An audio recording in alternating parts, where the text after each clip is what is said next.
감사가 제대로 안 됐을 때는 은행에서 바로 전화가 오죠. 은행에서 대출 당장 상환해. 이런 일이 실제로 많이 발생할 수 있죠. 밑바닥에 난 그렇죠. 네. 비 올 때 우산 뺏는 게 은행이거든요. 그리고 상장자 같은 경우에는 의견 거절을 2번 정도 받으면 바로 상장 폐지 사유가 돼요. 이 금액을 어떤 기준으로 삼냐, 그리고 이거를 뭐 어떤 현장에 투입된 원가로 잡냐에 따라서 회사의 손익이 진짜 크게 왔다 갔다 하는 경우가 있어요.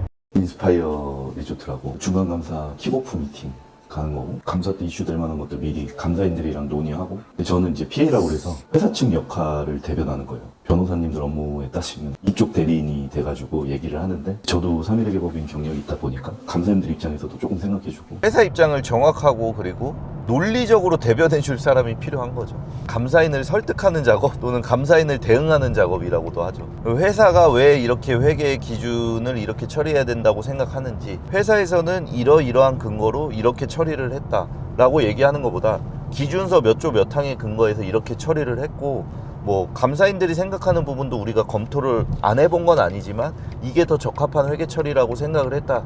그 근거는 뭐고 좀 오목조목 논리를 좀 탄탄하게 만들어주는 역할. 제가 사실 이 인스파이어라는 회사는 거의 한 18년부터 거래를 했던 것 같은데, 그 리조트 세워지기도 전에 사실 회계 감사 오시는 분들도 조금씩 바뀌고, 그 다음에 그 안에 근무하시던 회계팀 분들도 조금씩 바뀌고, 유일하게 안 바뀐 건 저밖에 없습니다. 회사의 모든 히스토리를 제가 다 알고 있어요. 회사 거의 설립 때부터 그 회계 처리 전표 첫 줄부터 지금까지 웬만한 관련된 정보들은 제가 다 알고 있어요. 장기간 동안 이제 함께 감사 회의 업무를 볼 수 있었던 거는 뭐 일단은 제가 중간에 사고 쳤으면 회사 입장에서 저를 계속 쓰려고는 안 했겠죠. 그리고 그때 사실 회사가 지금이야 이제 되게 규모도 있고 건실한 회사가 됐지만, 그때 당시에는 사실 회사가 시행 단계라서 인원도 많지 않았고 회사 규모에 비해서 복잡한 회계 이슈가 좀 많았어요. 그러다 보니까 어쩔 수 없이 회계사를 고용을 하고는 싶은데 고용하기에는 예산이 또 넉넉치가 않았던 거고, 그러다 보니까 자연스럽게 아웃소싱 할 수 있는 회계사 누가 있을까라고 했을 때 가장 오래된 제가 그 역할을 자연스럽게 계속 맡게 되고, 그 뭔가 회계팀의 수족이 돼서 제가 일을 하게 돼. 이 회사가 저한테는 되게 정이 많이 가는 회사입니다. 잘 되길 바래요. 감사 대응 때문에 가시는 거라고 하셨잖아요. 그렇죠. 회계 감사돼요. 감사 대응을 제대로 못하면 어떤 리스크들이 있어요? 법인으로 연쇄로 리스크가 생긴 것들도 있잖아요. 그럴 케이스가 뭐 많진 않겠지만, 감사를 제대로 못 받으면 회사가 거래하고 있는 이제 뭐 거래처부터 해서 금융기관들 이상이 생기겠죠. 즉시 주식이 판매가 금지된 데가 있었거든요. 제일 MNS?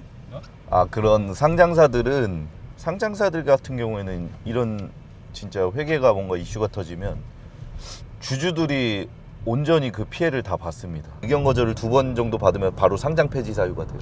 의견 거절이나 뭐 한정 의견 뭐 이런 걸 줄 수 있습니다. 그게 뭘 뜻하냐면은, 나 이 회사의 회계 감사인인데 장부를 봤는데 이거 별로 명확한 게 없어. 이거를 뒷받침할 근거도 없고 얘네가 내가 자료를 요청했는데 제대로 주지 않았어. 나 그러면은 이거에 대해서 나는 의견을 줄 수가 없어. 왜? 내가 제대로 못 봤으니까. 그 일반적으로 우리가 접할 수 있는 것들은 이제 중소기업 같은 곳들은 쉽게 설명을 드리면 은행에서 바로 연락이 옵니다.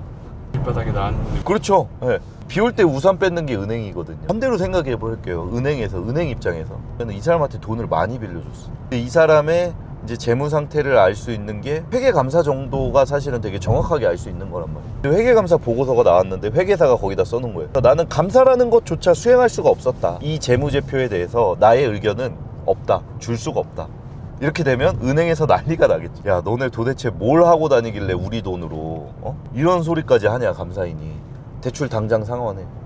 이런 일이 실제로 많이 발생할 수 있죠. 사업자 입장에서는 가혹할 수 있지만 은행 입장에서는 은행에 돈을 맡긴 사람들을 지켜야 되기 때문에 어쩔 수 없이 회사가 조금이라도 어려워지면은 보수적으로 판단할 수밖에 없어요. 반대로 감사를 잘했을 때 있잖아요. 감사가 잘했을 때 있죠. 잘하는 디폴트라. 그쵸, 맞아요. 이게 회계 일이나 재무 일은 잘해야 본전이에요. 기본적으로 그냥 잘해야 되는 업무예요. 근데 거기서 뭐가 하나 틀린다, 그럼 이제 큰일 나는 거죠. 지금까지 뭐 했던 것들은 다 재차하고 그 하나로 모든 이슈를 다 그냥 잘못이 다 쏠리는 거죠, 사실. 근데 이제 문제가 터졌을 때 또 대응을 잘해야죠. 그것도 이제 하나의 역할인 거죠. 문제가 터졌다. 보통은 과거의 사건인 경우가 많거든요. 어떻게 최소한의 피해로 이거를 막아낼 수 있냐도 사실 좀 중요한 측면인 것 같아요. 중간감사라는 절차를 통해서 미리 회사 이슈를 파악하고 그거에 대해서 이제 감사인들이랑 이제 좀 현황과 어떻게 할 건지에 대해서 좀 얘기를 해나가는 과정인 거죠. 사전에 미리 파악하고 그 다음에 어느 정도 서로 인지를 하고 있는 게 더 저는 중요한 기능이라고 생각을 합니다. 회계 업무를 굳이 자문을 구해야 되나 아. 하시는 분들도 그렇죠. 근데 이제 뭐 이제 물론 잘 하시고 훌륭하신 분들이 많지만 일단 루틴하게 해야 되는 업무 자체가 적지 않다 보니까 이슈에 대해서 좀 깊게 파악하고 검토할 만한 시간이 많으시지는 않은 것 같습니다. 그런 것들이 또 잘못하면은 이제 뭐 페널티를 받을 수도 있고, 이제 뭐 페널티라는 게 신고에 대해서 중요한 사항들을 놓쳐서 감사에서 좀 이슈가 많이 발생할 수도 있는 상황들이 미리 예측을 못해서 나중에 좀 크게 문제가 터진다거나 이런 상황이 생길 수도 있어요. 어쨌든 회계팀의 본연의 업무에 시간을 쓰기에도 쉽지 않은 상황들이 많기 때문에 고도화된 자문이나 어떤 특정 회계 처리에 대해서는 외부에 어쩔 수 없이 조금 의존을 할 수밖에 없는 분업인 것 같아요. 분업. 왜냐면 반대로 얘기하면은 제가 회사 회계팀들이 하던 루틴한 업무를 제가 하기에는 조금 버거울 수도 있거든요. 근데 어쨌든 그런 전문적인 자문이나 검토를 할 때는 저는 사실 크게 부담을 가지진 않죠. 왜냐면은 저는 네트워킹도 많고, 그 다음에 제가 어쨌든 하는 업무가 주 업무가 그런 거잖아요. 법령 검토하고 기준서 검토하고 이런 거다 보니까 회사 입장에서는 어려울 수 있는 문제가 사실 저한테는 조금 이제 저도 경력이 이제 14년 차다 보니까 어쨌든 회계 처리가 어떻게 되냐에 따라서 손익이 많이 갈리는 경우도 있거든요. 그런 경우에는 좀 유용하게 쓸 수 있다. 손익이 갈리면은 어느 정도나 차이가 많아요? 근데 그거는 진짜 케바케예요. 대표적인 게 제가 재작년인가? 거기도 이제 시공사였는데 거기서 이제 뭐 차입금 이자 비용 같은 거를 처리를 하는데 이거를 다 비용으로 처리를 하니까 차입금이 꽤 컸거든요. 비용이 너무 커지는 거예요. 뭐 차입금이 예를 들어서 3, 40억 있다고 칩시다. 이자율이 만약에 많으면 1%까지 차이 날 수도 있거든요. 1년에 3천만 원에서 4천만 원 정도의 이자 비용을 아낄 수가 있는 거죠, 사실. 근데 그런 기회를 회계기준서를 어떻게 적용하냐에 따라서 달라질 수 있다면은 회사 입장에서는 그만큼의 효익을 1년 동안 매년 볼 수 있는 거죠, 사실. 이제 피디님께서 얘기해서 설명을 하자면 그렇습니다. 근데 뭐 대출이 당장 갚아야 되는데 그거를 당장 안 갚게 됐다. 그럼 그 대출을 상환하지 않음으로써 회사에서 이제 얻을 수 있는 사업의 기회들을 가치로 환산했을 때는 뭐 그 가치는 돈으로 환산할 수 있는 가치는 아니겠죠. 기업회계 기준서에 차입원가 자본화라는 기준서가 있거든요.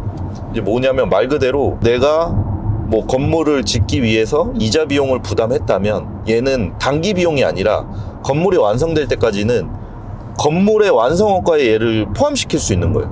그러니까 비용이 아니라 건물의 취득원가로 들어가는 거죠. 이렇게 비용이 아니라 자산으로 처리할 수 있는 항목들이 있거든요. 그래서 이런 항목을 제가 찾아가지고 적용을 시켜드렸죠. 그랬더니 감사인도 그거 맞다. 회사의 주장이 맞다면 뭐 그렇게 처리하겠다. 그래갖고 감사인들도 오케이를 해서 이제 조금 순이익이 늘어난 사례가 있었어요. 그런 경우는 사실은 회사가 그런 기준서까지 들춰보면서 주장하기는 쉽지 않죠.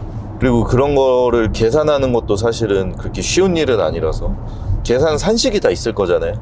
네네. 그런 것들도 다 적용해서 이제 시뮬레이션 해서 보여드리고, 이렇게 하면은 단기 순이익과 자산이 어떻게 변동이 된다라든지 이런 식의 조언을 해드릴 수 있는 거죠. 방금 말해드린 사례에서는 제가 그렇게 차입원가를 자본화로 처리하지 않았으면은 단기 순이익이 마이너스 5억인가 마이너스 7억이었어요. 그 정도면은 그 은행이랑 대출이자 협상할 때 굉장히 불리하거든요. 근데 제가 B라는 거를 적용시키면서 단기 순이익이 살짝 낮던 정도로 변경이 됐던 것 같아요.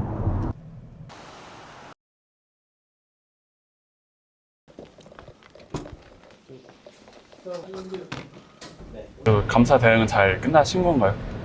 뭐 사실은 첫날에는 솔직히 말해서 뭐 큰 이슈만 얘기를 하는 거라서 아마 본격적인 이슈는 이후에 이제 아마 질문이 들어올 듯한데, 회계 업무를 봐주실 때 네. 가장 중요하게 생각하시는 게 뭐가 있을까요? 중점적으로 보는 건 그런 거죠.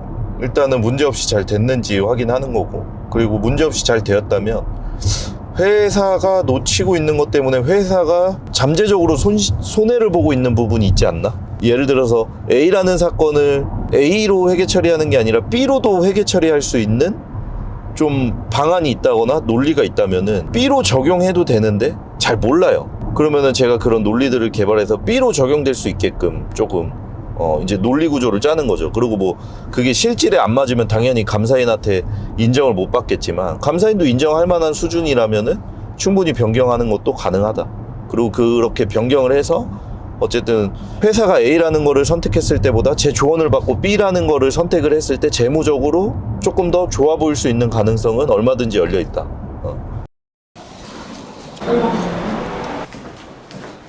오늘 인스파이어에서 감사 대행 때문에 다녀왔는데 감사 대행을 좀 어렵고 두렵다고 생각하시는 대표님들이 좀 많은 것 같아요.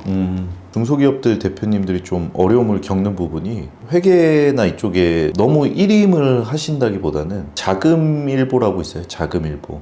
뭐냐면 말 그대로 회사가 보유하고 있는 계좌에 1일 시제 현황, 오늘 잔액이 얼마고 오늘 시작할 때 잔액을 받아 볼 거고 그 다음에 하루 동안의 입금과 출금 전체 내역을 한번 보고 검토를 해볼 수 있다면 그거 하나로 굉장히 좀 내부적으로 통제 절차가 유효하거든요. 근데 대표님들이 아무리 바빠서 나는 재무 쪽으로 진짜 신경도 쓰고 싶지 않으시다 하시더라도 자금일보를 받아서 1일 시제 기업의 현금이 얼마가 남아있고 얼마가 들어오고 나갔는지만 한 달 정도만 쭉 해보시면은 어느 정도 감이 익혀지실 것 같아요. 그래서 어떤 큰돈이 들어오고 어떤 큰돈이 나가는지에 대한 감만 있으시면은 기업 경영하는 데 있어서 사실은 그것보다 더 효과적인 통제는 저는 없다고 생각을 합니다.